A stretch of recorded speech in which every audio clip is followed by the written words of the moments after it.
अमृत juice पप्पांनी माझ्या मिस्टरांसाठी दिलं. रिझल्ट तर म्हणजे मी आयुष्यभर जोपर्यंत मी जिवंत आहे तोपर्यंत मी रियाजच काम करणार हे मी ठरवलं. अमृत ज्यूसनी जे व्यक्ती माझ्या आयुष्याच्या मी जेव्हा रडते मला कंट्रोलच होत नाही. म्हणजे जी व्यक्ती आयुष्यभर माझ्यासोबत पाहिजे नाही ती याने म्हणजे इतके दवाखाने केले. खूप म्हणजे बरेच दिवस दवाखाने करत होतो. पप्पांमुळे ते शक्य झालं आणि पप्पांमुळे तो व्यक्ती म्हणजे त्यांचं म्हणणं आहे ते व्यक्ती म्हणजे त्यांचे हसबंड आहेत.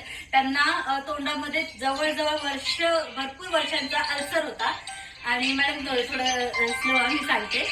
खूप त्रास व्हायचा त्यांना. पुरळ झाले होते आधी ओठावर नंतर जिभेवर.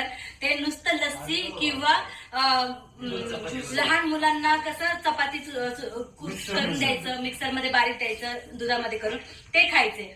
आणि त्यांनी हे पाहिलं की माझ्या मिस्टरांना एवढे दवाखाने करून जिथे रिझल्ट नाही मिळाला तिथे रियांच्या फक्त एकाच अमृत ज्यूसच्या बॉटलने जबरदस्त रिझल्ट मिळाला. त्यामुळे आज काय सांगते जेव्हापासून पप्पांनी मला एक बॉटल दिली ना दर 15 दिवसाला दवाखान्यात जावं लागायचं. म्हणजे जावं लागतच होतं.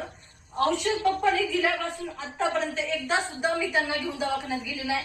इतका ठाम विश्वास तेव्हापासून मी ठरवले आणि मी पप्पांना पण सांगितले जॉबचे मला कॉल येतात वगैरे पण मी करणार नाही. मी काम करणार एकच रियाजच करणार. हे मला माहितीये ह्याच्यामध्ये खूप ग्रो आहे आणि पेमेंटचं तर इश्यूज नाहीये. आणि पहिली गोष्ट मी मॅडमना पप्पांना वगैरे सगळ्यांना क्लिअर केली होती की पेमेंटसाठी मी हे काम नाही करणार.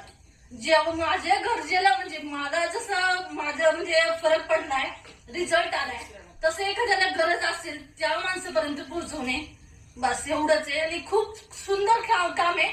आज माझी फॅमिली हॅप्पी आहे. 1 2 त्याच्यामुळेच बस.